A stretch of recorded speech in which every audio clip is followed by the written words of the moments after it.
It's time for Milberger's Gardening South Texas, live from Milberger's Landscaping and Nursery at 1604 in Bulverde Road. During the next 2 hours, our experts will help you with your gardening questions when you call 210-308-8867. That's 210-308-8867. Or come by Milberger's during the show and have your question answered in person. And now it's time for Milberger's Gardening South Texas on 9:30 a.m. The Answer. And welcome to Milberger's Gardening South Texas on 9:30 a.m. The Answer. All righty, we're here at Milberger's at 1604 on Bulverde Road. Need you to call us because I have plenty of weird questions. And we're going to start. Please call us. Please. Yep, they're begging you. They're begging you to call. Give us a call, 210-308-8867, or come on by Milberger's. Lots of things on sale this week. So until tomorrow for Labor Day, that's the end of the Labor Day sale is tomorrow. Yeah. So come on by. Oh, someone's honking. I wonder if people honk sometimes to hear. We should ask them. So honk again if you were honking to honk, to hear himself on the radio. It could be. It could be. Okay. We have a diverse and varied listenership. Yes, and some even out of state. Yes. Like where? Where would they be? For instance, we probably won't hear them if they honk. Yeah. No, if they honk in where they are, then... Yeah, if they're in Maryland or someplace. The North Shore of Long Island. Oh, you're hitting the whole thing, aren't you? Yeah. Okay, so they're actually on their way to Boston. Boston? Yeah. Okay. So we'll have to see if we sound different in Boston than we do in Long Island. Yeah, it could be. Okay. Could be. There could be a filter. So here's my question. For the natives. Okay. Yes, that's right. All right. So here's what I want you to call about. Get into this because I am frustrated. One weather forecast says, this, and says we're going to get rain at such and such a time. Then you go to another weather place online, and it says something completely different. Or it'll say 50% chance of rain on the weather.gov channel, and then KSAT will have a 75% chance of rain or something like that. So call us and don't give us a rain report unless you'd like to. You can, because it looks like some people are getting rain right now to our east. But where do you go to get the best forecast for the weather? Do y'all have a preference? The Farmer's Almanac. Weather.com. No. Thank you, Mark. Here, let me fix your mic. There we go. It seems to be off now. I don't get why that happened. So are you a KSAT person, Calvin? Do you have another place that you like? No, I like on my phone. Okay. So you can call, but Calvin can't call your phone. What weather? What do they use? Is it weather.com or? I don't know. Do you have the same one as I do? I think we all do. It's what comes with a phone. Yeah. I don't know if that's weather.com or not, but I think it might be. Heard. So call us at 210-308-8867. In fact, you don't even have to be on the air. You can just tell Al. Tell the guys that if they want the best weather, they need to go to blank. Al is saying 60% chance of thunderstorms this afternoon. When this afternoon? Will we? Al, when this afternoon? Will we be off the air? I don't know. Al will tell us that in a second. Okay, so 210-308-8867. Mine says AT&T. I don't know if that's just... That's just I have whatever on the phone, but Calvin and I had a strong relationship with KSAT. Right, yeah. Okay, so they may be a great place. I don't know. Although I was traded to WAI about 10 years ago. Oh, okay. To TV? Yeah. Or TV. Yeah, so TV station. radar. Okay, I don't know. Give us a call, 210-308-8867, and vote. I want to know where to go. So we have one vote for KSAT, one vote for OAI. I'm at weather.gov. Calvin's just on his phone. Call Calvin. What's your number, Calvin? And get the weather forecast. It's like the Frost Bank thing, but different. What is that big butterfly right to your left, Calvin? Calvin, look. How did you miss the butterfly? I didn't miss it. I saw it. I just... Oh, okay. It was a giant swallowtail. Oh, is that giant swallowtail? All right. I was looking for the tiger stripes, but they weren't on there. Okay. So I have Milton's. Well, you can help me with this. Calvin's doing some research or something. Yeah. So here's what we'd like to do. We have mountain laurels in the yard. Oh, yes, you teased this yesterday. I did tease this. Okay. So, and one of them, either it's coming from the roots or a seed finally came up. Mm-hmm. But it's in a shaded place, and we'd like to move it. Mm-hmm. And so I'm trying. If it came from a seed, Yes. it will tend to have a long Taproot. Okay. So you try to get that as much as possible. Over time, those tap roots diminish as a percentage of the entire root system. But early on, you want to get as much as possible. Okay. And then you do your 3-1-2 or 3-2-1. You know, Mm-hmm. lots of light and then deeper. Did you hear full the question? sunlight? No? Okay, I'll tell you in a second. Full sunlight. I'll tell you in a second. You can jump in. Oh, well, I generally recommend that they get a transplant at the nursery. At the Okay. nursery. Can't understand why you would do that, huh, Milton? Well, No, he I don't has mind. one there. You have one growing. He has one growing. He wants But to they're- move it. Yeah, we have one that's growing near where some others are, so that could be both a seed or a root. We don't know. They're generally 50% Yeah, likely 6 not to survive, even when they're small. Okay, but this has sentimental because it's in our yard and stuff like that. So that increases the desire to keep this. I guess you could have a funeral for it when it passes. Jeez, Louise! If you'd like to be depressed by your gardening question, and okay, I do have a statement for everyone out there okay, regarding Texas mountain laurels. okay, I had numerous complaints, sorrows, what have you, that their Texas mountain laurel did not bloom this year. yeah. I don't think ours bloomed. No one bloomed. Yeah, Nobody's mountain laurel bloomed this year. Well, that's not true. I'm going to say 90%. So a lot of them didn't bloom much, but they bloomed. Yeah, we didn't get. I don't think we got any blooms. You didn't get any? No, Yeah. I don't think so. That's Maybe like 1, 2. Yeah. But even in the neighborhood, although I did remember when I came in and I said I could smell it in the night, so somebody's was blooming, obviously. It's got that wonderful sweet smell. So, okay, so let's go back to this, and don't tell Calvin we're talking about this because he'll just tell me you're going to kill it, it's going to die, you're going to be depressed, you're not going to be able to go to work anymore, you're going to need therapy. No, I'll be amazed if they're not easy to transplant. Oh, okay. Mark mentioned they got a long root. They don't like to be. No, Calvin is correct. It takes the survival rate is fairly low. Okay. When you're moving a native Right. tree that's been it's grown from seed. Okay, so, and is it as simple as if I'm going to try anyway, Yeah. or whether it's so what if it's the root? If it's coming from the roots, and just this is an offshoot, is that different? Then reduce your percent of success. Oh, really? Yes, or Okay. increase your mortality rate. Yes, that is correct. Okay, so However, yes, are you have something encouraging? Maybe. yeah. Okay. How far away is it from the mother tree?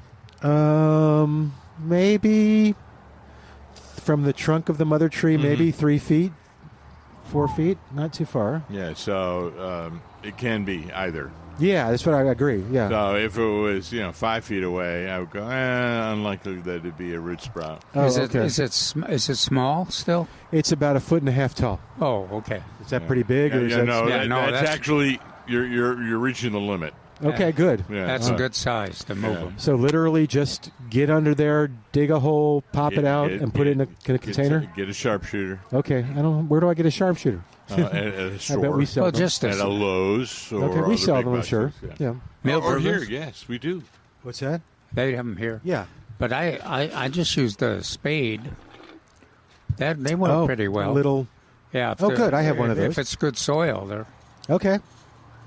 All right, I'm going to try. Just pop it in a container and keep it watered, or don't water it. No. No 3, 2, 1s. No, you put it in a pot. Yeah. Why don't you find a hole and plant it immediately? Transfer it to where you want it to be. Oh, okay. Oh, yeah. That's better chance. Mm-hmm. Okay. All right. They're not easy. No. People spend a lot of years trying to. Well, I remember y'all used to say that we didn't have mountain laurels. All the mountain laurels they sold came from like the hill country where they were dug up and then sold in nurseries or something. Initially, because they had such a hard time germinating the bean. Oh. So now, through Dr. Parsons' work with the bluebonnets, yes, now we've learned how to germinate the mountain laurel a little bit better.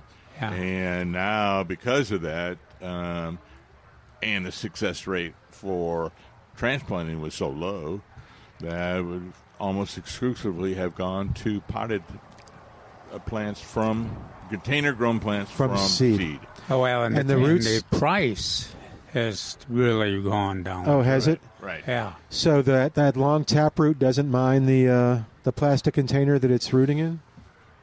Well, it would rather be in the permanent place. Well, I know, but I can't. If I'm buying it from the nursery. Yeah. You want. They will circle, and you have to look at the root ball when you plant them to make sure it's not circling around itself. Okay. Cool. It's just amazing how much more successful they got, and it changed the whole market. And they're Texas wonderful plants, laurel. but you're right. There were not a lot of blooms around town that I saw. Usually, in fact, it seemed like I think initially we were saying they were going to bloom later because they weren't blooming yet. But I don't know if they ever caught on. I don't know, and I don't know the reason. Okay. We kept mentioning the roller coaster weathers that we had. Oh. And it could have been last year. It could have been this year that it rained or was cold on certain days. Gotcha. And it's strange timing for freezes. It really was. It was cold, hot. So, does that mean there will be no more mountain laurels? No. No. Well, we have plenty, and if you've ever seen the soil, if you just kind of swept away the duff layer, you see there's hundreds of seeds in the ground. Yeah, it's amazing. Just waiting to be germinated. Yeah, I still see. I think probably were seeds from a year past. Oh gosh, or a decade have passed. Oh, really? Wow. And that's what I'm talking about. Okay. They're just sitting there waiting. Okay. 210-308-8867, the number to call. I need your help on forecast. Here is the forecast for today from weather.gov, but I'd like to know where you go and get your weather. 210-308-8867. Today, scattered showers and thunderstorms after 1 p.m. Okay, so that answers your question. Partly sunny with a high near 95. Heat index values, as high as 102. East winds 5 to 10. Chance of precipitation, 50%. Net rainfall amounts between 1/10 and 1/4 of an inch. Yay. Mine said 45%. Oh, yours? See, this is what the problem is. So who do we trust? Do we trust yours or the government? All right. Let's look at it again. Weather forecasters. Yes. They keep their jobs even though they're wrong more than 50% of the time. Correct. So, why are we trusting them at all? I don't know. Trust the Farmer's Almanac. Will the Farmer's Almanac give me the weather for today? Maybe. Okay, I'm going to go look. But yes, so call us at 210-308-8867, and you don't have to come on the air. You can just tell Al, hey, tell the guys this. He'll send me a text, and you'll get your vote in. I need a good weather source. But I am going to go to old farmers, or you want the new farmers? New Farmers Almanac. Oh, okay, yeah, that'll be interesting. Okay, well, y'all, I have other questions, but y'all, and I have a beef, and I need your help. But I may wait. Y'all talk about kind of what's on your mind, golfing, gardening wise. Calvin, what's on your mind, gardening wise? Well, there are just a few things. We're in the middle of getting ready for the vegetable garden. we're at the end of our chances to get tomatoes planted. Okay. We have them on sale, by the way. These still look good, these transplants here, and plus they look fabulous. they're on sale. So, yesterday a lot of gardeners stopped by and got them, and today they're available too. So that's one thing we can talk about. Yeah, they're 4 for $5 in the 4.5 inch. Yeah, it's a great deal. 4-inch, for that. They're small, but container. it's amazing how quickly, with the right things, those containers grow. That's right. Yeah, I have a sad story. You don't want to leave them in the 4-inch. No. You can still pot them up into the number 1 or number 2 container, but if your forecast is accurate, we're going to get some cooler weather. So I think it wouldn't hurt to go ahead and plant them directly into your big container or into your garden, and of course, especially if you've been able to prepare the soil with that 2 inches of compost that Mark and I have been talking about, and the 1959 fertilizer, 10 cups per 100 square feet is wonderful, works very well. I did have one staff person question when I bought I just bought some more today, and he said, why aren't you buying winterizer? He says, well, I've heard winterizer is better for the lawn now. And I said, well, I'm generally using this for the flowers and for the vegetables. And the winterizer would be the top recommendation for a healthy lawn in a month from now. But 1959 works pretty well, too. That's a versatile combination because it's 50% fast release, 50% slow release, and goes a long way. And it's just wonderful for your vegetable garden because you got all the nitrogen you need for the early use of we got a lot of plants that use a lot of fertilizer nutrients like the tomatoes and the greens, and then you also have over the 3 months that the nitrogen that's going to be available. Still probably, depending on the crop, you still might want to side dress later, but that's the best way to get prepared and get going. We pretty soon too the snapdragons will be showing up in stocks. That'll be nice. And in fact, we have a few early species here. We have dianthus and some petunias out here. Oh, and that purple and white, that's vinca. Do you know which one I'm talking about? Purple and white. See the lady in the hat? Did you have a question? Come on the air with us? Oh, please. Sure, please. Okay. Grab the mic. Here you go. You're on the air. Tell us what's going on. Uh-oh. Well, I got a weed here. I'm trying to figure out what's going on in the yard. Kind of seems to grow mostly where it's dirt, like where the grass has died. And then this stuff is kind of starting to come into its place. Yeah, get a little closer to the mic. Thank you. And it's starting to come into its place. But I've also noticed most of the front yard is St. Augustine, and then there's now like maybe just a little piece in a couple different spots of the yard. I got a picture of it, but it kind of seems to be where the grass has died and it's mostly dirt. And then welcome to most of the lawns in San Antonio. Yeah. I don't put a lot of water on this time of the year, but I'm trying to keep it at least alive and keep the weeds away. Looks to me like one of the spurges. Oh. I was going to cover my eyes and go, let me guess. Spurge. Yeah, that's a weed that will find whatever opportunities there, it'll find a place. There's the empty space in the garden, dirt patches. So when you first said that, I can't see it sound closer to Calvin, but you want it? I don't want it now. Yeah, here. Because if I'm proved wrong.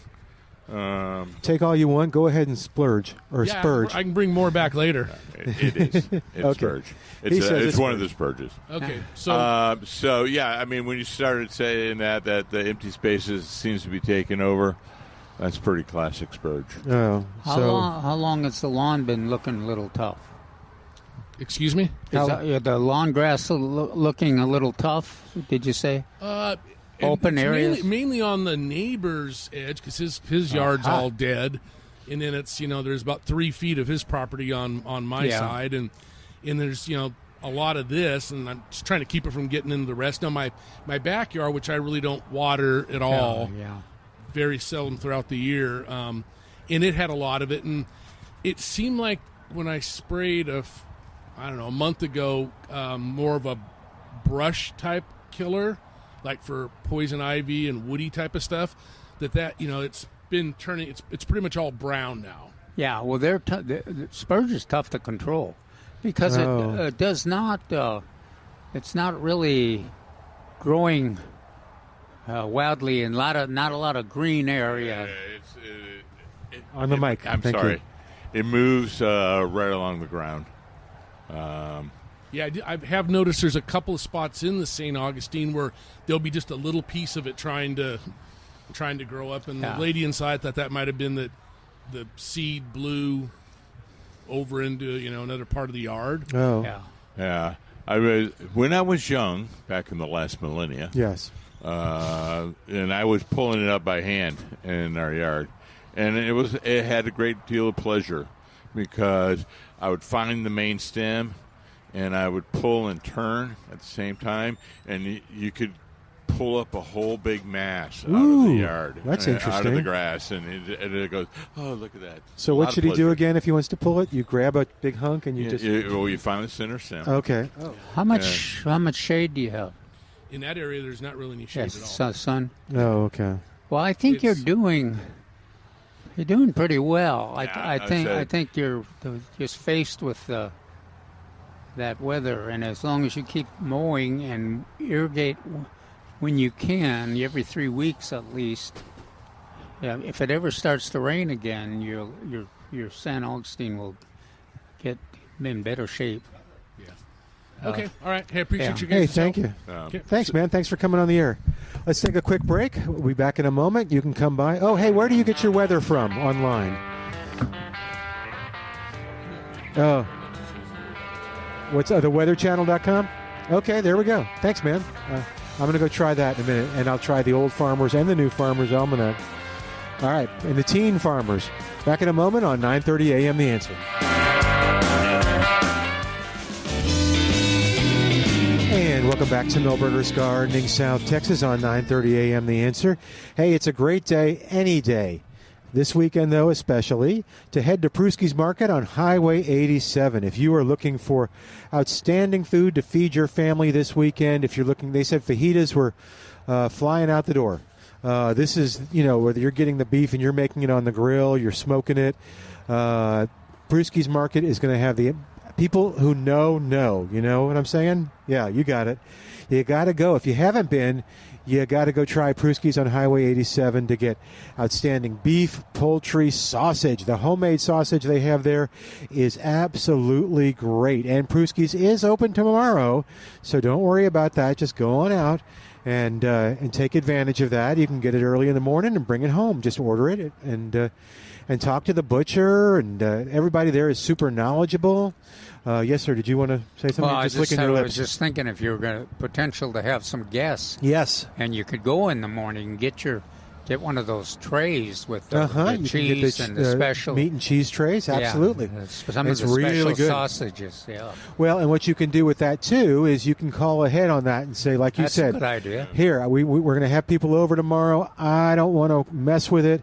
Here's what we want. We want this cheese and with this meat and so on and so forth. And they'll put it together for you. Or the other thing that works with them. Yes. Or what do you suggest? I know I want the Swedish sausage, but what else do you suggest? Yeah, so... And they always do a good job on that. Yes, they do. They listen to you. They provide outstanding service. You will absolutely love working with Pruski's Market. And what I was going to finish saying was, you go there once. If you've been, and you go.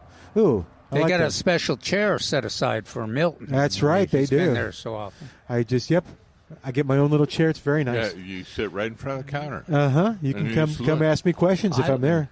Yeah. But yeah, your fingertips and nose have been already on the glass on pressed glass. I saw them. Yeah. Oh, that's nice. I was gonna. I forgot to do it, but I was going to ask Mr. Pruski yesterday about it. They always had these wonderful the sodas. The sodas, the root I don't beers know if they have the everything. sodas anymore, but we'll have to. I'll have to double check. Yeah. But anyway, the kids always loved. Yeah, they were just the old-fashioned sodas. Yeah. I have a feeling they would have carried it, but they wonder if they still make it because we were like surprised you could still get them. Anyway, Pruski's Market, Highway 87, online at pruskismeatmarket.com. 210-308-8867, 210-308-8867. All righty. Question. Boy, that giant swallowtail is just entertaining us. I know. That's why I keep watching it. It's Do you beautiful. want? All right. Are you ready for my tomato question? Yes. Oh, and then I have a question that Bart can answer. Maybe Bart will call us, or you can. Maybe you discussed it with Bart, but we'll see what we do. So I went at just as the sun was setting yesterday to water everything because I was going to try to water. I put a sweet potato sprout in that was growing on a sweet potato, so we'll see what happens to it. But I looked at one of the tomato plants. I have 4 of them in containers, and one of them just looked like, oh my gosh, it's just dying. What did I do wrong? What's going on?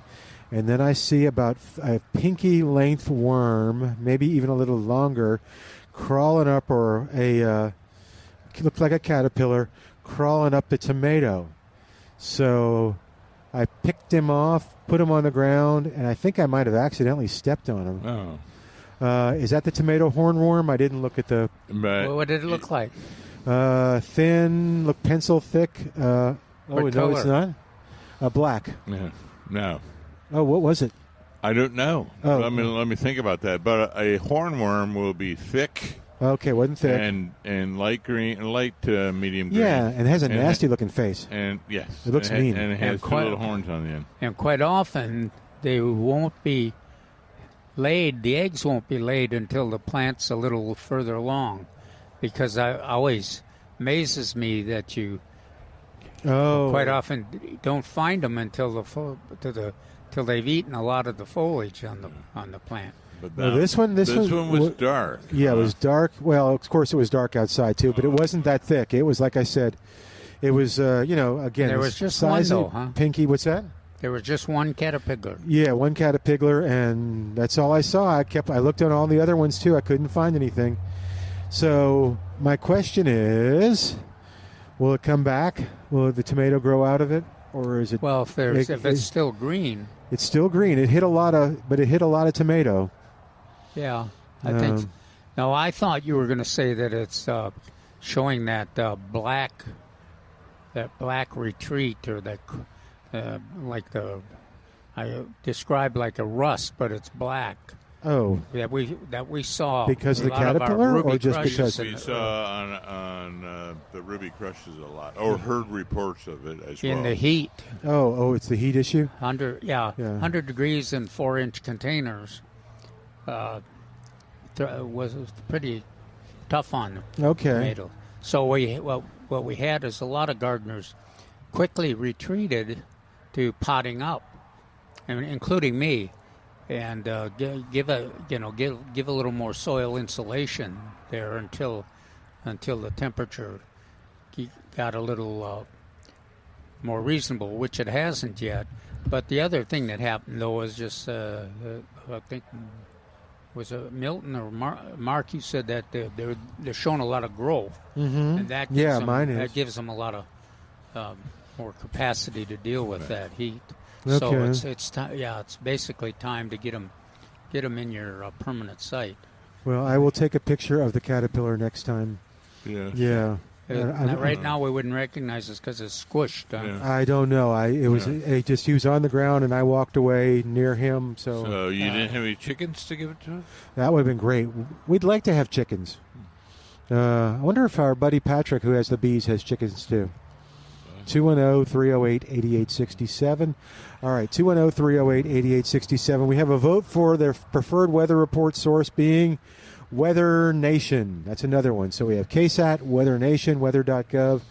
And You vote for yours. 210-308-8867. Yeah, and mine just, I only saw one label on there, and that was AT&T, and it's okay. pretty extensive on the phone, and you know, 10 days, and so includes a bunch of other cities too. Cool thing too is if you look at the, I think I'm on KSAT. This one, the looks like Austin's beginning to get rain. Now that's the key there. The radar. Austin is the between Austin and San Antonio is where the border of that rain is.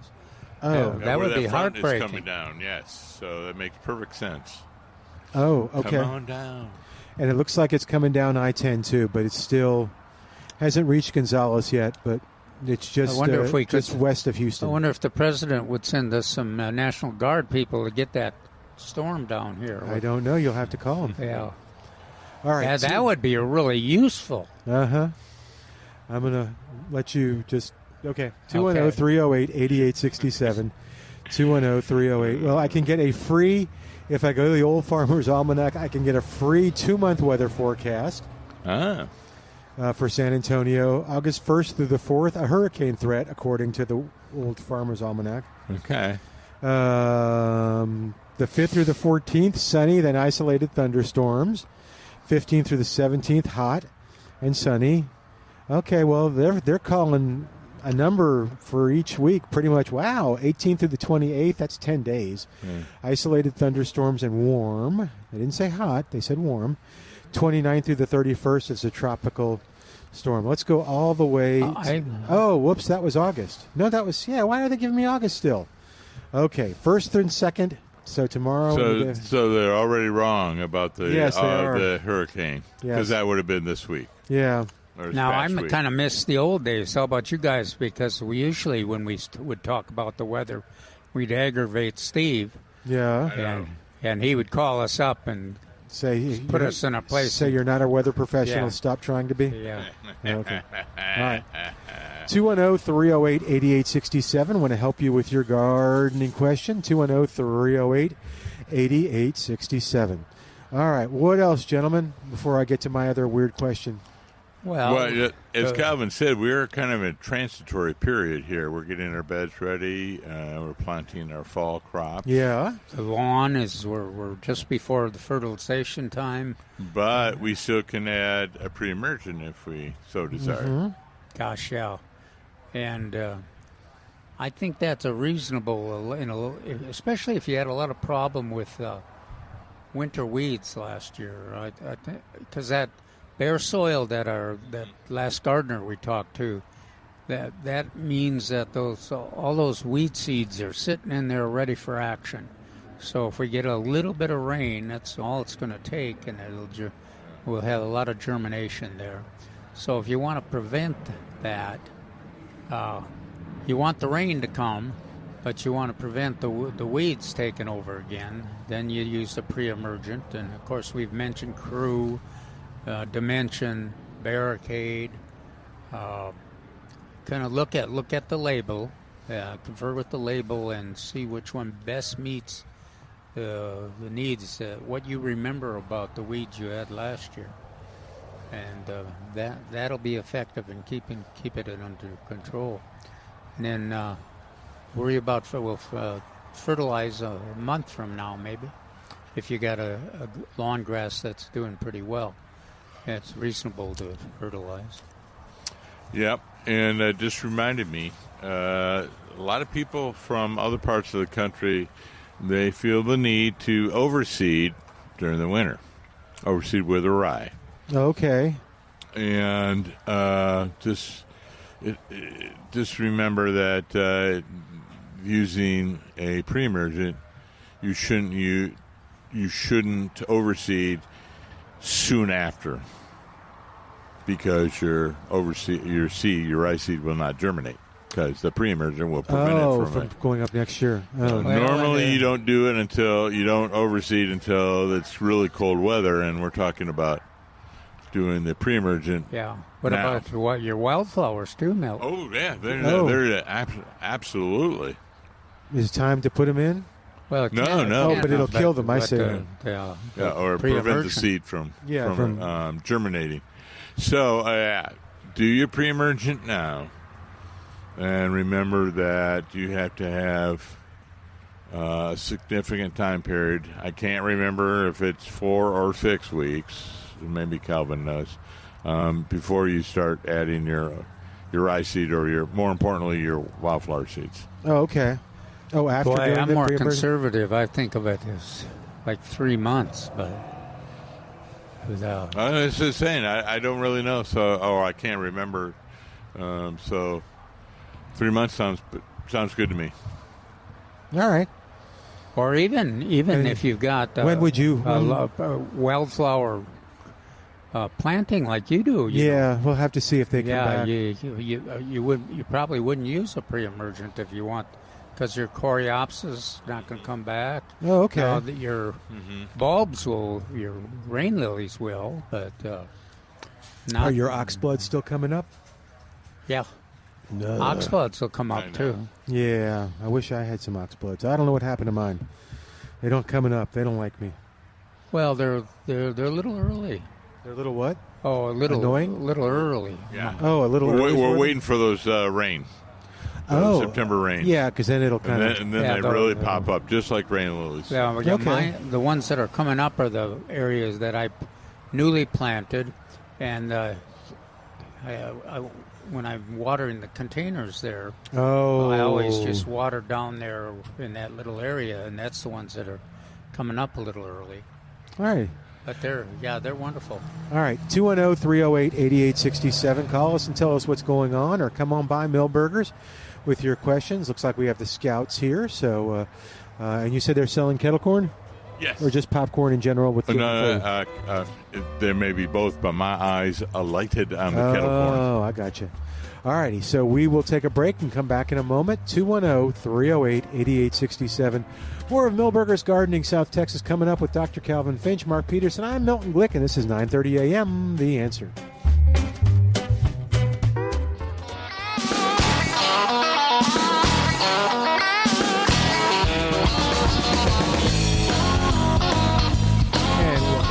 Millburgers Gardening South Texas on 9:30 a.m. The Answer. Carmelo is on the line at 210-308-8867. You want to get in on this, talking about the place to get the best weather forecast, Carmelo? Yeah, as always, listening. If you have an Apple iPhone, you can just punch into your search weather, and you'll get a weather app that gives you like 20 different places, locations you can plug into. And by San Antonio, I've got Australia and a whole bunch of others all around the nation, and who knows where else. I filled in my 20. But if you have an Apple iPhone, just punch in weather. It'll come out with like a cloud and the sun, and that's the one.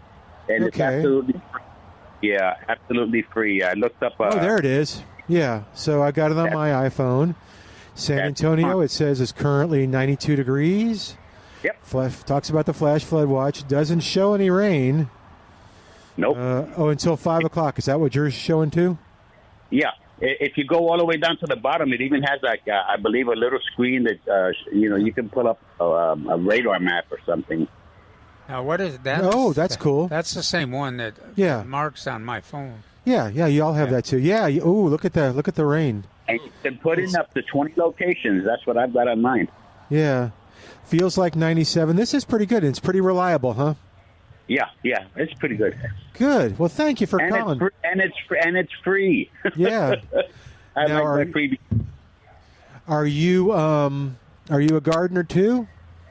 I try to be. I haven't had much luck with tomatoes lately, because I haven't planted any ever since the all this heat and everything. Oh. But I usually do good with the cherry tomatoes. Oh, okay. Yeah, Did we have any 968s left? Not anymore. Okay. What about any other cherry tomatoes we have? Or? We had some sweet 100s. Oh, okay. What cherry which variety do you like, Carmela? I usually get 2 or 3 whenever I go by. The regular cherry, the like 2 or 3 different types. Okay. And now I haven't had much luck with the, whenever SAWS gives away those trees and stuff, the tree giveaways. I had I sent you some pictures of a peach, like last week, I think it was. Maybe you haven't seen it. But I have a peach that has a crack, like maybe a foot up from the trunk, from the ground. Is that a goner? And I also have a pear tree that it lost its top with the freeze, and I think it's a goner too. I don't know. You guys, what do you think? Well, the pear might come back if the frozen part is above the graft. Above the graft, yeah. Now, the peach I'd be worried about. My peaches really took it on the chin from those cold weather and the what is the bacteria? Oh, the gummosis, I always call it. Oh, yeah. I've been thinking a wrap on the bottom of it, like a Band-Aid of sorts. But it's that crack is real deep. The bark came off and it just started cracking up. It's up on top if you keep it watered, but not much hope. I was telling the wife, Now you mentioned something. You said that those trees are on the SAWS giveaway. Those were Parks and Recreation and a bunch of other groups, and these have Jam and Jams is what we used to call it. Right, Jam and Jams, that's right. Yeah. Now, a lot of people thought I was SAWS because I was the master of ceremonies, and so they knew I worked for SAWS. So a lot of people said, "Oh, it's a SAWS event." And I'm like, no, it's not a SAWS event. It actually is a Parks and Recreation event. Oh, okay. Now, how successful was that in terms of the gardeners getting those planted and them surviving, Mark? Do you have any kind of record? Yes, there is a record somewhere. But over somewhere in Parks and Recreation. Well, I mean, was the results reasonable, worth the effort? I never saw the actual documentation.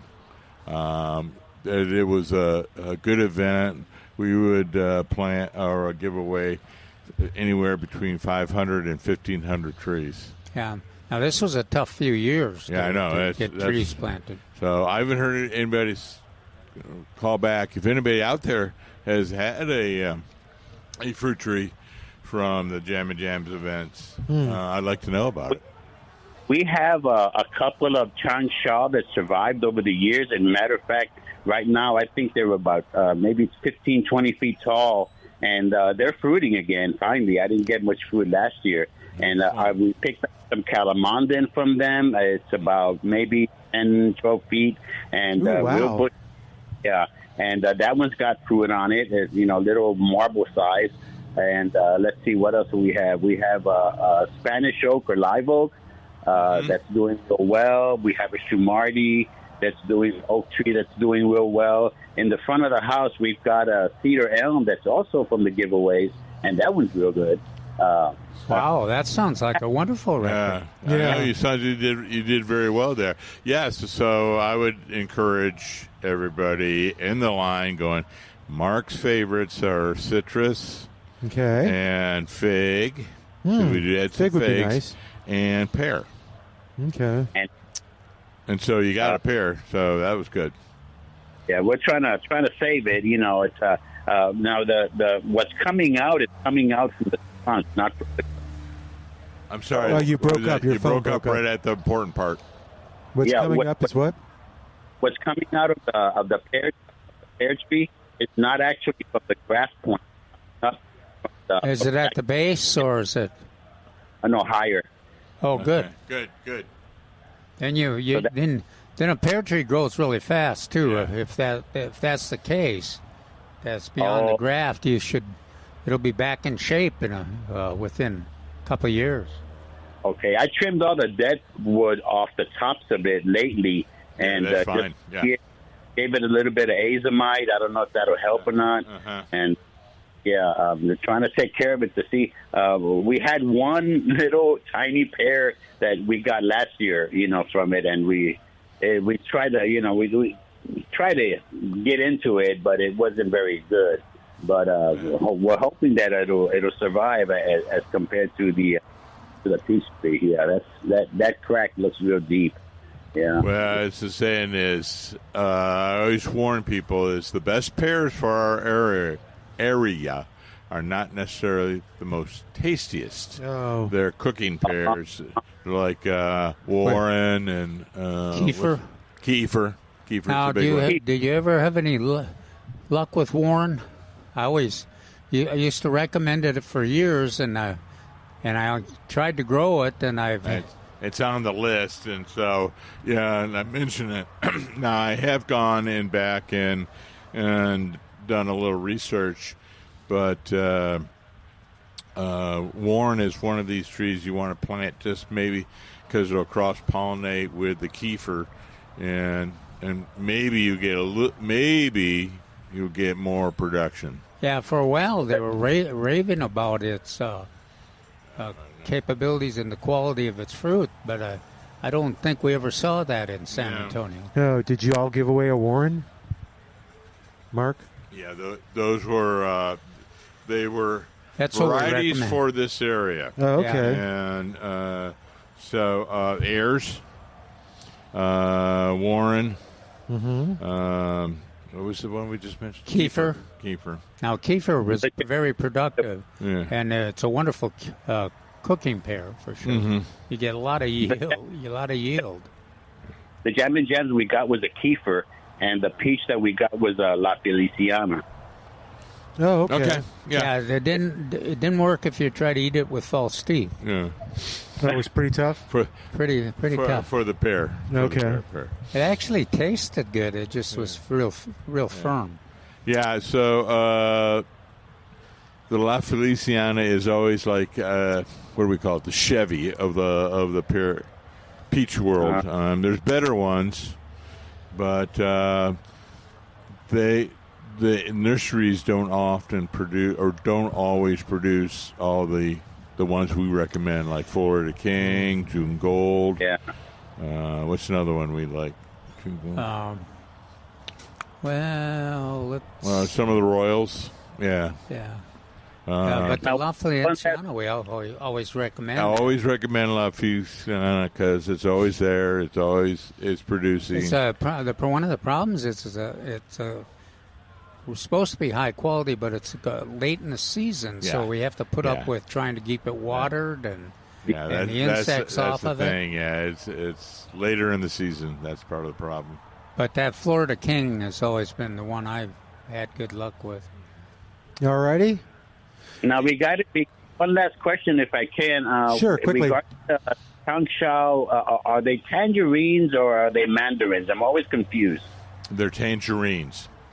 Tangerines. The Changsha is the most cold-tolerant citrus we have. You could actually even grow it up in Dallas with some protection.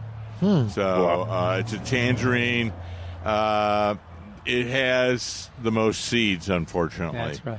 Right, very delicious, yeah. And Mr. Moy, before he passed, was working on trying to cross the Satsumas with the Changsha, with the tangerines. Yeah. And the Meyer lemon, I've got it in a pot. Does that one belong in the ground or keep it in a pot? I think it's best in a pot so that you can get it some protection. It's great if you could get it into the greenhouse, but at very least you have to really cover it and have some heat. It's in the same league as Mexican lime. Yeah.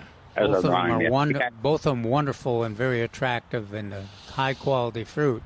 They just the Changsha makes them look like they'll be killed by a refrigerator cold. Yeah. We have to find from the giveaways, but that one perished with the cold. Carmelo, hey man, thank you for coming on, man. That was great. Great weather advice and great talking gardening with you. Always listening. Thank you. Thanks, Carmelo. You take care.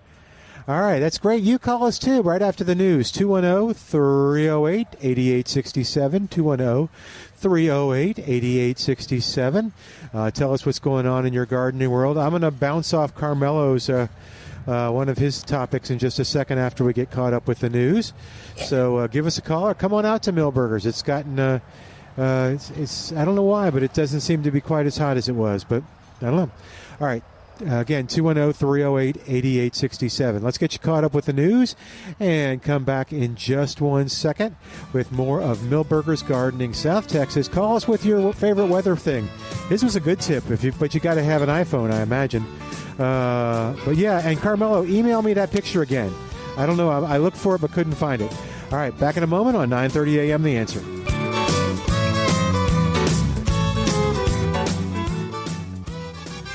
We're back with Millburgers Gardening South Texas, live from Millburgers Landscaping and Nursery at 1604 in Bulverde Road. Come out to visit or call us at 210-308-8867. That's 210-308-8867. And now back to Millburgers Gardening South Texas on 9:30 a.m. The Answer.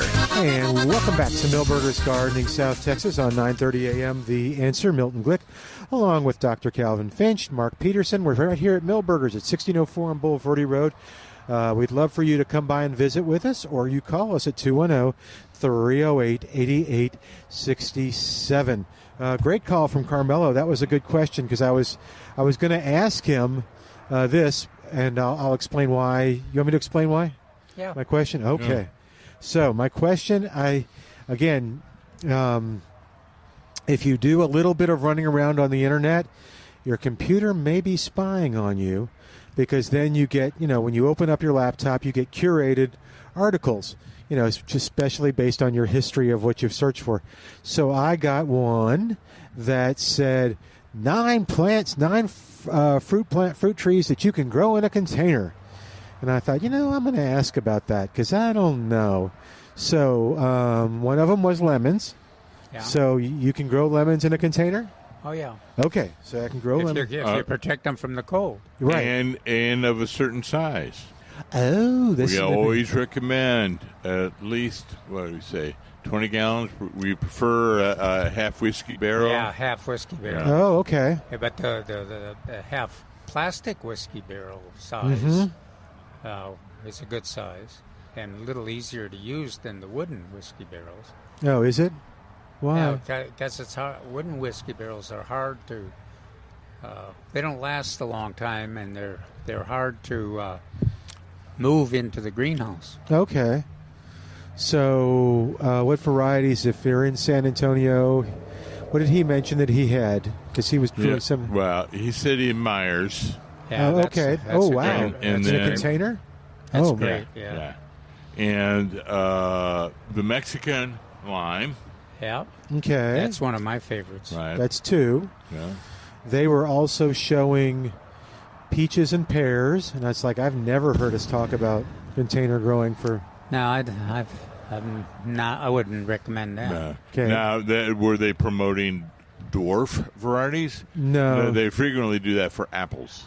Oh, because they were promoting apples too. Maybe they were promoting the dwarf. What are the dwarf varieties of apples? Well, like I say, now that I mention it, I go, yeah. Don't do them. Don't do that either. Yeah. Okay. So really, what about other citrus? Can you do any sort of? Well, you can do other citrus, oranges? but the you don't necessarily have to do if you got a citrus like some of those that our listener mentioned. Right. They get a little more cold tolerance. Yeah. So Changsha. Yeah, you definitely wouldn't do a and- Changsha. Yeah, Yeah. and the Arctic frost or orange frost, those are very cold tolerant. So you don't necessarily have to put it in a container. And he mentioned 2 other selections. I can't remember what they were. He did a used to- Calamundan. Yeah, Yeah. that was it. and then something else too, which Yeah. I didn't know. It's one that we talked a lot about and have involved with in past years. Mm-hmm. Yeah. It was Now good that to hear doesn't have about. really good fruit. I think it's real tart. Well, it's not yeah, sweet. there's a lot of variety, and a lot of people use it for cooking. Yeah. I know I had one that that we didn't use. Okay. But it was pretty cold hardy and produced every year. But we had neighbors that made a point of coming every year to harvest. And use it for cooking purposes. Yeah. So does Bart grow any citrus in containers? That was my Bart question. Yes. Oh, does? What does he grow? I think he actually grows satsuma. The satsuma. That'd be wonderful. Okay, Bart, if you're listening, text Calvin or call us. Yeah, we'll have to check. Maybe things have changed. I don't know. That'd be great because, those are really edible and really good. And if you could get some, that'd be kind of fun. So, Bart, call us or call Calvin, 210-308-8867. Okay, so really citrus seems to be the best. You said apples, don't do it. Well, any pears, kind of the pears or peaches. No, fig. Dwarf, yeah. Fig seems too big to do. Oh, wow. I think that.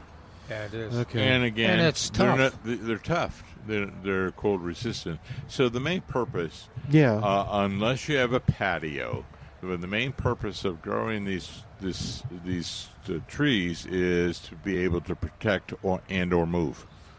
So then you put them in the container. That's why you put them in the container. Right.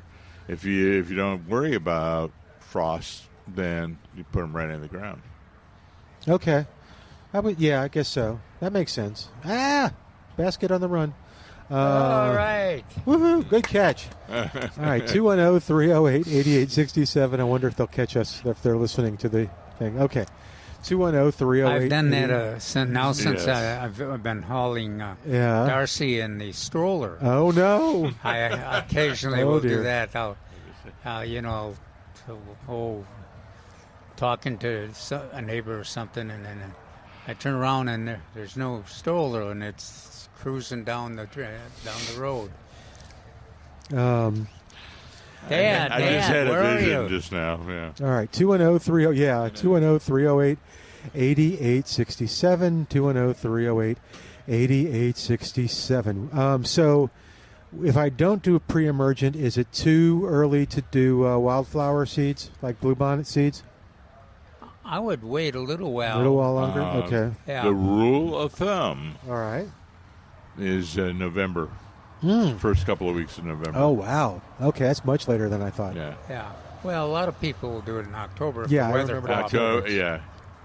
I said rule of thumb, which means a couple weeks here, a couple weeks there. And especially if there's some wonderful rain is forecast. Oh, okay. But Well, November is a good target. Now you mentioned the bluebonnets. Because they're on that thick bean. Oh, yeah. And it's a 2-year process. I don't know if many people know that. To get bluebonnets is a 2-year process. They first create this little rosette in the ground, and then the following year they actually produce flowers. I don't agree with that. You don't agree with that? No, the rosette will turn into the bloom. Yeah. Oh, you think that first year? Oh, yeah. Okay. Milton, did you have the same experience when we used our the seed? I haven't done. Oh, from the meadow one? Yeah. Yeah, I think we got bluebonnets the first year. Yeah. Pretty much. I know we did. Of course, Jerry used to. That's all he talked about was bluebonnets, and so I don't remember him ever saying that was second. Okay. No, and I will go back to the books. Now you do have an opportunity. Some of the and I think you mentioned this. The bluebonnet seeds are just like most wildflower seeds. Will sit there for 2 or 3 years and still. They will still germinate later if you get the conditions right. Hey, James is on the line at 210-308-8867. What's going on, James? Welcome to the show. What you doing, man? All kinds of stuff. Man, it's hot out here. I don't think this cool front's going to make it or the rain, but we'll see. Hey, yes, can you hear me? Yes, sir. Gotcha. Today is good. Okay. You're breaking up a little bit, but you're doing okay. Okay, well, I moved 6 inches, so let me move back. Okay. Hope there's no lightning because I'm standing under an oak tree. Oh, dear. Okay. Yeah. Hey, I was pleasantly surprised because I called in before and said my bur oak had no acorns on it, but of course my eyesight's not what it used to be. My wife noticed an oxblood lily blooming under this bur oak last week, and I forgot to tell y'all. It's already faded, just one bloom, a real early one I thought was odd, but nothing else has come up in the week since. But so when I went out there to kind of look at and inspect this lily bloom, I found a bur oak acorn on the ground. So I picked it up, mistakenly set it on the cabinet on the patio, and was it yesterday morning before, looking out the window in the morning, well, there's a squirrel on top of the cabinet having his breakfast. Really? It just, All right. Just ate it right there? Just ate it right there. He left me some crumbs, the outer shell, the cup, if you will, and a few crumbs. I've really never seen a squirrel eat those big acorns, but I've always wondered about that. I've seen them gnaw on it, but not eat the whole thing completely. I do. Well, sometimes I've seen when they get run over on the road, the deer will get them, and The acorns, not the birds will squirrel. get at them. Yeah. Yeah, well, anyway, so I looked up, and there's another great, huge acorn up there on the tree. My challenge is to get to it when it falls before the squirrels, because, no, they do harvest them. I know that for sure, because that's why I lose them every year. They beat me to them. Just like they got every one of my pecans. Oh, man. Well, I think there's like 3 or 4 I can see on there, but they're going to get those. They're going to get those, too. They got all of my pomegranate. I'm in squirrel whatever purgatory, I guess. Yeah, you're a wildlife supporter. That's I guess. Well, I actually wanted to try to sprout the acorn on the bur oak. I did one many years ago, and it was successful. Well, I planted several, but only one came up, so partially successful. Well, good news on that. The bur oak is in the white oak family, which means that they will sprout almost immediately. really Okay, so I want to get this one that I see on the tree because it's humongous, and I just want to get it before the squirrels do, but that's a big proposition at best. What I wanted to ask, not Ruby Crush, I keep saying the wrong thing, the dwarf cherry surprise that I have in the container that's blooming up a storm, will it set fruit in this heat, or are we going to need I've never grown it before, or is it going to need a cool snap? Should. Well, say again, The please. 968 dwarf cherry surprise. Yeah, what about it? Will it set fruit in the heat? It's covered with blossoms right now. Of course, no fruit. It's been blooming all week, heavily. I think we'll have to wait till it gets a little cooler, but not much. Not much. Like what nighttime temp? They're ready for action. Right. So I read the weather report, and it said next week the nights are going to be in 72, 73. I think we might get some fruit. Yeah. Oh, good. That'd be great. Yeah. So let's hope that cold front comes down. Yeah, Will that be cool- they're cool amazing enough? because they do that seems like they do that every year. They're sitting there ready for action, and then when the weather breaks for them, they've got the fruit, and then the fruit lasts much longer than a lot of the larger tomatoes. James, you asked, is that cool enough? Yes. It is. Okay, in the low 70s. 70s is what we're hoping for. Okay, I didn't know if it needed to be like mid-60s. Okay, so low 70s should do the... Okay. All right, one observation, last one. You're doing hoping fine. for this rain. Actually, I was hoping for cooler weather. So Channel 4, they bumped theirs up every day last night at 10 o'clock, if I remember right. They bumped the forecast up to 6% today and tomorrow. Now, what I find interesting on their app on the phone, it's still at 6%, that if you log under their site on their laptop, they're down to 15%. Huh. So they're inconsistent. That's just an observation. Well, Yeah.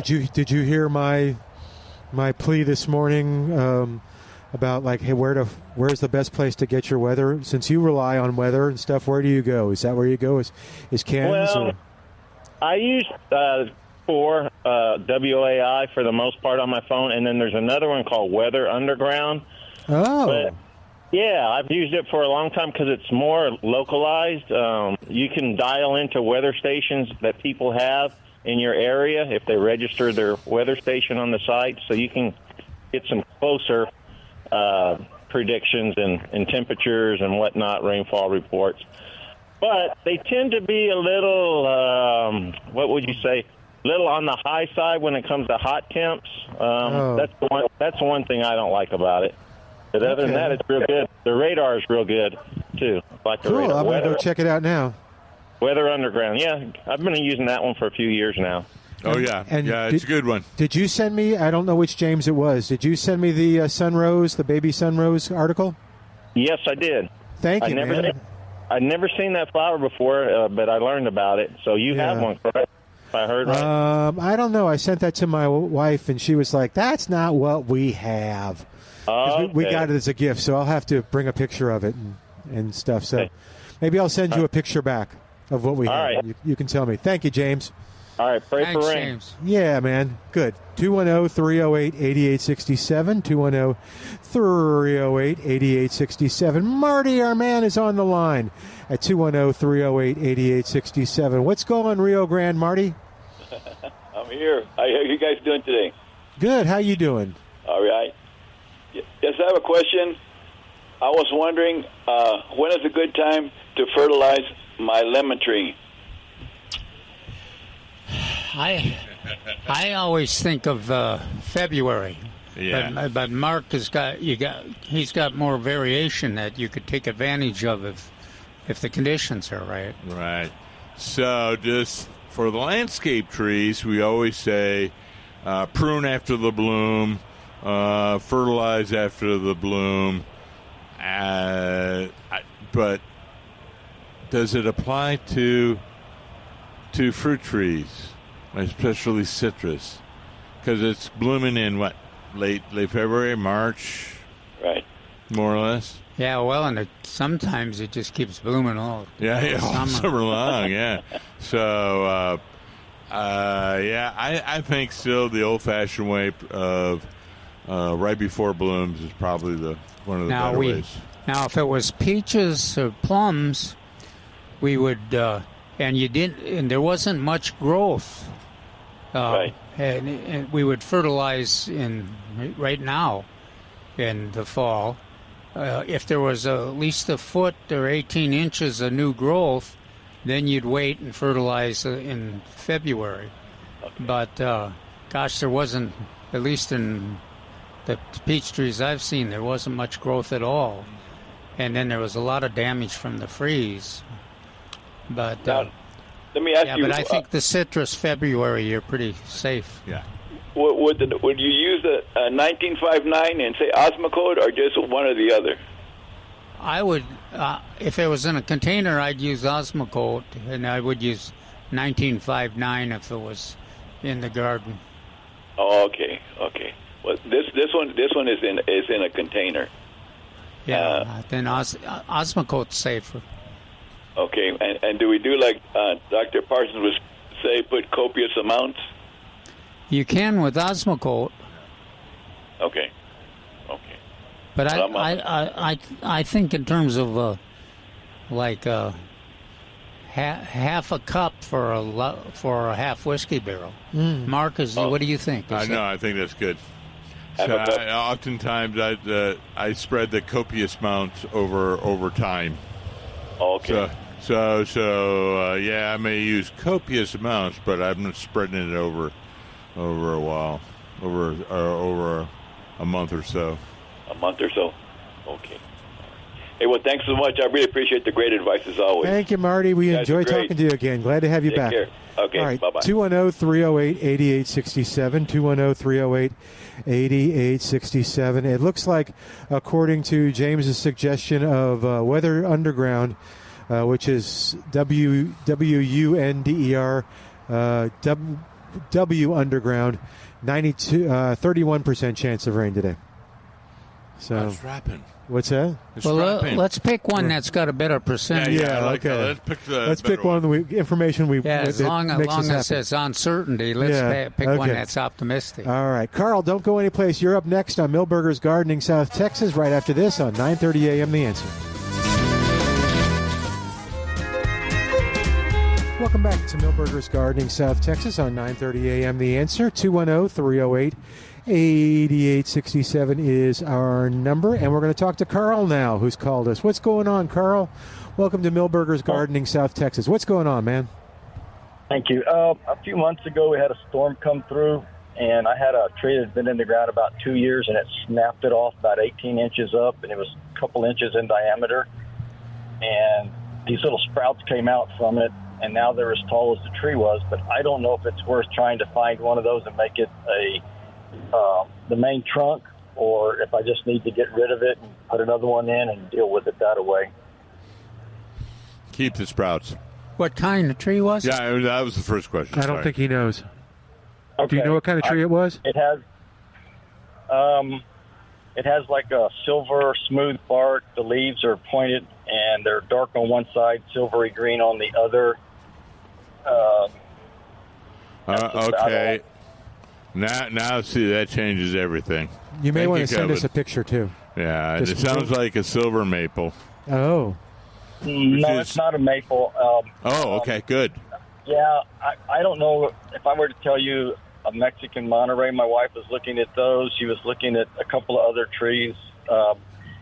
And if it's an oak, what I would do is, save the strongest sprout that you can find and eliminate the others and use that as the new trunk. Yeah, that's a pretty desirable variety. Yeah, if it's that. Or if it's a Mexican sycamore, which would have similar, that type of dark and silver on the bottom or silvery bark. That was the other tree she liked. I just don't know which one. I just don't know which one she got, honestly, guys. But, can you send us a picture? Just email it to me?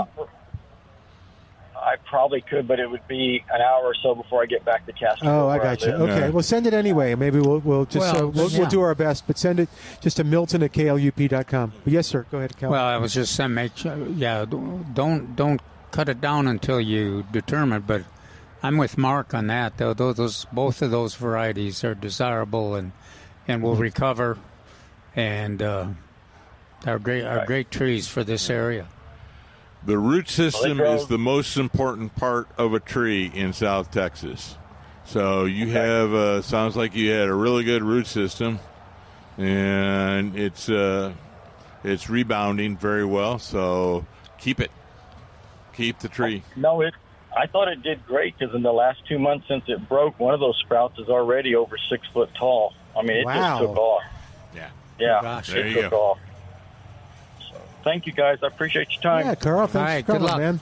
All right, 210-308-8867, 210-308-8867. All righty, give us a call and tell us what's going on. And it looks like, as I look at the weather forecast, this is kind of fun watching it. I'm looking, where to go? Let me find it again. Okay, so you should be, where's San Antonio? Oh, there it is. Okay. Down 10, it's kind of going to Luling, and it looks like Kyle, Austin, north of Austin, Pflugerville and Round Rock are about to get a big storm, or maybe you're doing it already. I know we have listeners in Austin, so maybe you can call us and tell us what's going on. But yeah, and down 35, Austin, Kyle, San Marcos, but it stops. It's just San Marcos is as north from us as it is, and then it's all up 10, which is interesting. Well, find another forecast. Yeah, I don't like this one. Yeah. Find another one. Oh, man. Okay, hold on. Let me check. All right, 210-308-8867, 210-308-8867. All right, Calvin, how about your article? We always talk about that. What did you talk about in the article? We talked about some of the plants that we don't always think about in the fall, but they make a great show in the fall. You know, we're talking about your plant, the one fire spike. Yeah, that one is one that'll be blooming and will be attractive to the pollinators until the cold weather comes. So we talk about Mexican honeysuckle, and then our honeysuckle from the South Africa is another desirable. What is that one with the real flashy blooms? Mark, that we were flame vine? Flame leaf vine. Mexican flame leaf, or I think you just said flame leaf vine. Yeah, it is coming into bloom seriously at this time of the year, during the month of August. I always think of it as kind of a later blooming vine. And of course we've got the fall aster and the Mexican mint marigold. That'll be blooming for about 3 weeks each, a little later in the fall. They are both wonderful plants to have in hot, full sun, like we've talked a lot about those boulevards and next to sidewalks and driveways. Those really make a show there. Now, the one problem is the fall asters the deer eat, but the mint marigold the deer do not usually eat. So that's a good plant to use. Comes back very drought tolerant, and both of those can kind of convert your whole landscape. It's almost like it's a new landscape because they've been you didn't hardly notice them. They're mounding, low-growing plants, and then suddenly get covered with blooms just all the way across the top. And for that 3 weeks, it really makes quite a show. And they're another one that the butterflies and the pollinators and the hummingbirds really, really like. And, of course, firebush is one in full sun that should start blooming right away now. And that all the migrating hummingbirds are like that. So that's one we've talked about, too. What is the hummingbird situation now? Is it just normal? Are they moving through, and so we should see more? Well, we're getting reports from if you're on a social network, you're getting reports from Indiana and Michigan about hummingbirds are on the move. Are on the move, yeah, that's right. I received some reports off my Book of Faces. So what does that mean for us? Well, that means Bert up in Michigan. We probably won't get those same hummingbirds, but we'll get the black chins that from the west. Also, we will get some of the ruby throats from the east, because the ruby throat border is basically I-35. Oh, okay. And then, it's kind of exciting if we get the rufous hummingbirds. Quite often they'll stay. A few of them will stay in the San Antonio area, and that's one of the reasons we leave the sugar water out there, and then it's one of the reasons why we also like to have those the honeysuckles we talked about, the Mexican honeysuckle and everything, so that they can provide some nectar to those plants. But I'm still not sure I understood. So right now, our hummingbirds, do we have hummingbirds moving through? No. Just hummingbirds that happen to be in town? Yeah. No, we got all the young coming. Oh, the young are coming. So when will they get here? Organized. They're getting trained by their parents. Okay. And when will they be in San Antonio? We usually think mid-September. Oh, okay. So in about 2 weeks? That'd be great. Yeah. Okay. So maybe the third week of September. We'll look around for get the feeder up now? Feeder should have been up. Okay. Well, it's not, so don't don't make any judge me. Yeah. Yeah, well, you do want to get it up if you're going to have any chance of getting. Okay. But if you got the plants, you've got some of them. I've got the fire spike. Yeah.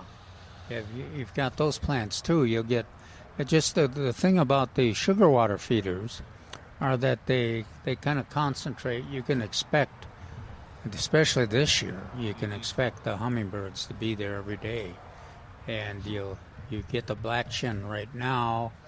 You'll get the ruby throats almost every year, and then you could get the rufous. We're lucky for the winter. For a while there, we were getting them every year. A lot of them would overwinter, Now we haven't seen them. At least, I think some gardeners did see them last year, and what we hope some of them will overwinter this year. All right, 210-308-8867. I will put the feeder back up. 210-308-8867. Call us and tell us what's going on in your gardening world, or come on by Millburgers and visit with us at 1604 M. Bulverde Road. Let's see, I'm trying to think of other things that we can talk about. One of the things is I was just kind of Googling October or September gardening in San Antonio. It says to cut back stressed perennials for a second bloom in the fall. Yes, that's okay. You think it's not too late for that? Well, I have it in the GardenStyleSanAntonio.com in the management section for the month of September. I say cut back. It really should be done this past 2 weeks. Yeah, or even you could even do the zinnias. Yeah. It's not too late. If we have a lengthy warm period coming up and we have nice rains. So it's always a good idea to deadhead. And in fact, while you're doing that, you should cut a little extra off. It's most important for roses, not only take the deadheads off, but maybe take a little bit off the stems as well. Okay. Oh. So right now, take what's blooming off? Is that what you're saying? Take the roses off No. the There'll stems? be deadheads on the roses primarily. Take those off. Yeah, Okay. take those off, and then take some leaves off the stems. Okay. So how far do you cut down? How about... Isn't there some system which... there is. To the 5 or to 3 or... Mr. Little had... he was a great rosarian. He had a system and everything. Do you remember his system? No. Oh, okay. Because it doesn't apply to the roses that I recommend. Oh, okay. All the good, tough, antique roses. Or not antique. What do we call them? Tough modern and old-fashioned. Heirloom. Heirloom. There we go. But anyway, take out a little bit, a quarter of the height. Not a whole lot. Okay. That's one of the advantages of growing those that Mark recommends, is that you don't really have to do a lot of pruning, and they're drought tolerant. Okay. And they take advantage of the weather. They'll do if they're gonna if any roses are going to survive in bloom, they're the ones that are going to survive in bloom, and so it's always good to have them. Now I planted a new bed this year, and they have a tendency and then I'm relying on my restrictions in terms of the watering, the irrigation once a week. So that challenges them a bit. So you might have to hand water some kind of midweek away from your irrigation day to keep them in blooming up a storm. What about fertilization for roses? Do we just do that the spring, or do we do them spring and fall? If you don't go overboard, yeah, I wouldn't hesitate to go and give them a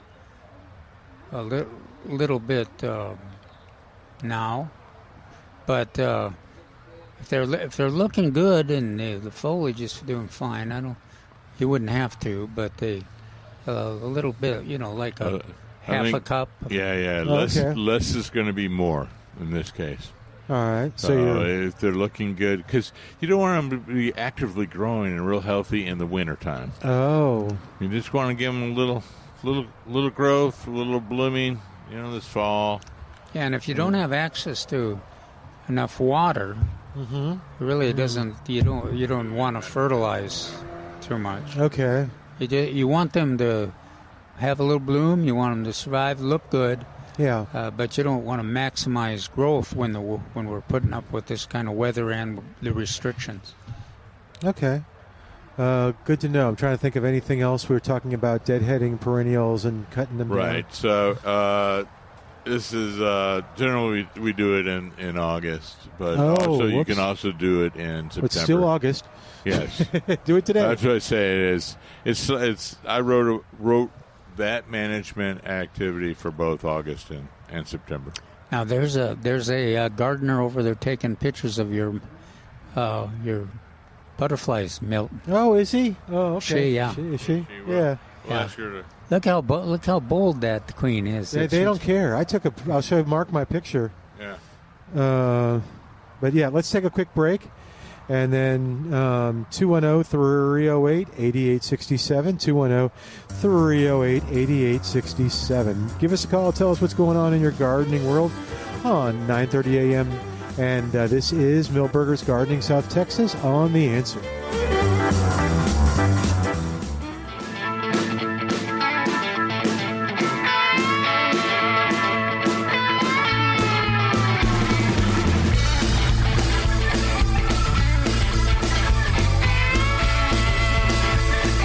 Back to Milberger's Gardening, South Texas on 9:30 a.m. The Answer.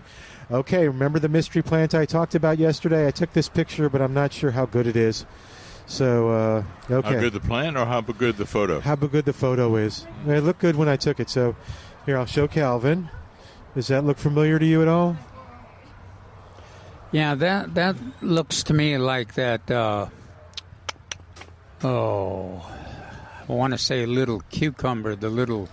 Oh, it's a squash, you think? Yeah, it's a native. It's in Monica's book. Oh, it is? Yes. Yeah. At least I think that's what the one is. Yeah, I'm with you. That sure looks like it. So the buffalo gourd has really fuzzy gray, very sharply defined. They're like this, like a 3, number 3. That's kind of a clover leaf almost. Oh, yeah. Shaped leaf. This couldn't be a cantaloupe or a honeydew, could it? No. Well, it's in the cucurbit family. I will just say that. Is honeydew in the cucurbit family? Yeah, all melons and cucumbers and other stuff. Because I did put I was putting a. It starts in a little container, and it was either the honeydew I put in there. Or it was the tatuma. But I don't think it's the tatuma. No, I don't. It has bigger leaves. No, I think it's one of these native gourd-like melon or melon. But it started after you collected the seed from a melon. But I'm not sure that's what came up, because it could be anything. But yeah, I'm not getting any. We got lots of little yellow blooms, but no fruit yet. So that'll be the real key. I'm thinking. Yes, you. I'm thinking that. What you thinking? That there are separate male and female flowers. Oh. So that you may need both of them to appear at the same time. So at this time of year, maybe if it is a melon, maybe you're not getting one or the other. Oh. I'm thinking you're not getting male flowers. Okay, but I need to have another one in the neighborhood? No, I just think seasonally it's just a bad time for this. Oh, okay. All right. Well, but I don't know. I don't know what this is. It just looks like it, and I just happened to be reading Monica's book the other night. It looks like it to me too. Yeah. Oh, okay.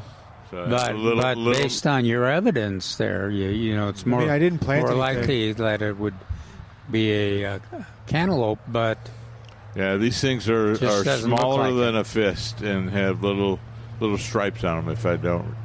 If I remember correctly. Okay, but they have little yellow blooms and okay, all of them do. Oh, okay.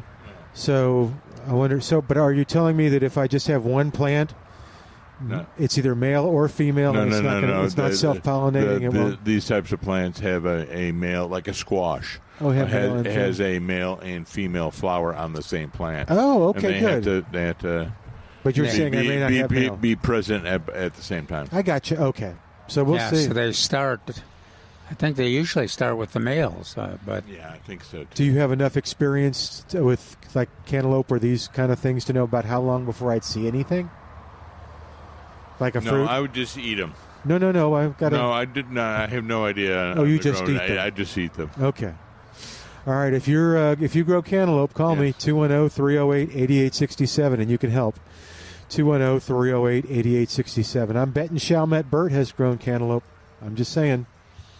All right, 210-308-8867, the number to call. What else is going on in the gardening world, gentlemen? Now, you have something dropping this Friday, right? Yes, this coming Friday, we'll be working. We've already done a video, an excellent video on mulch and compost and all the attributes for that, because September is International Mulch Month. According to? Me. Okay. Okay. I just wanted to clarify. Let's clarify. I already told you the joke, or yesterday, or the day before. Yeah, I know. So yeah, it was me. So so that's going to be one video, and then we're going to look at a friend of mine's yard. Wow. She says, "Oh, it's horrible! It's horrible!" And I'm like, "That's just the yard I want," because we're going to. I know you have great plants, and we're going to be talking about resiliency in the landscape. That, yes, these plants look brown. That, yes, they may look dead. They're not dead. They're just dormant. And when we get some rains, everything will look much, much better. Okay. Yeah, I didn't realize the rain is moving southeast. So it's not moving away from us. Yeah, it's moving away from us, although there is some cells to our northwest. But again, let's look at a new radar. Okay, we don't like that radar. Let me get another radar. But that's cool. And how do folks find this video? So that's go to gardeningvolunteers.org and click on the tab that says Go Gardening, and then you'll see the videos for the month of September. We try to choose videos or topics, rather, for that particular month. Okay. And then what if I what if I miss September? What do I do? Do I panic? I'm glad you asked. Thank you. Because I was doing this the other day. Go to Netflix. No. Oh, no. Go to YouTube. Thank you. Wow. YouTube. You're on Netflix we now? We didn't get that far. That's right. We haven't moved up the scale that Mark far. Peterson talks about Esperanza. Meanwhile, someone's been murdered in the garden. Mark has to solve on Netflix. And the body has been decomposed by decomposers.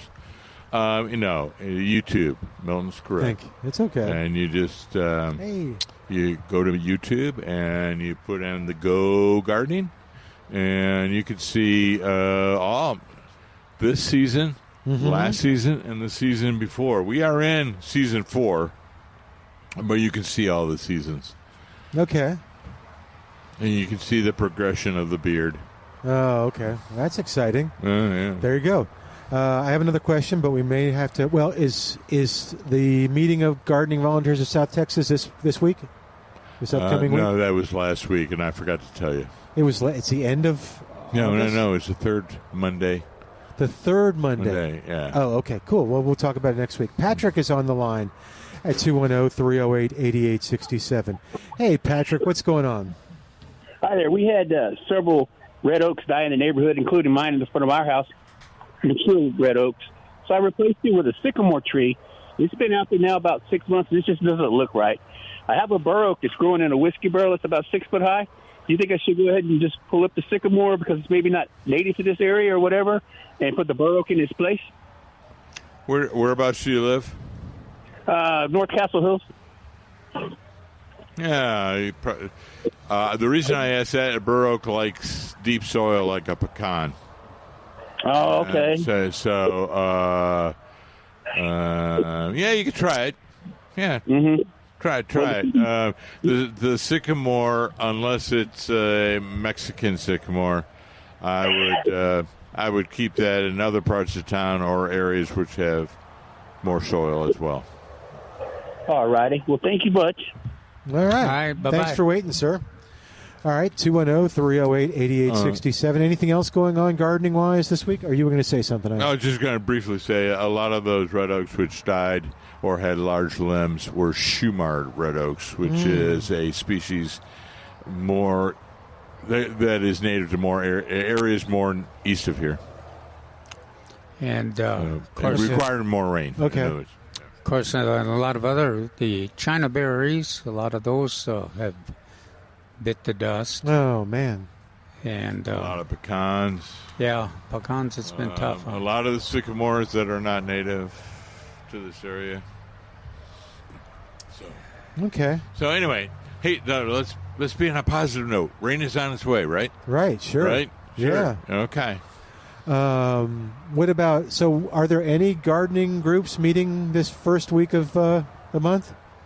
The first Thursday of each month is the San Antonio Men's Garden Club. That is correct. Okay. And they meet at Funston at the San Antonio Garden Center.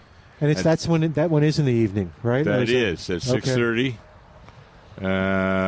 6 or 6:30. Everybody comes about that time, and there's always great food.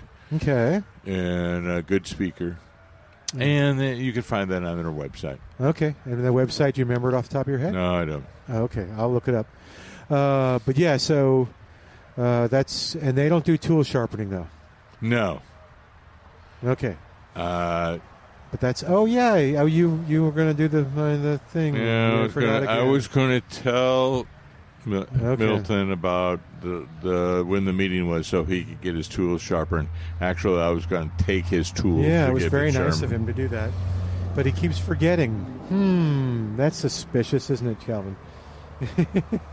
I think he asked me what my age was. I think he's getting pretty old. He's forgetting a lot of things. Okay. Hey, I'm not seeing that.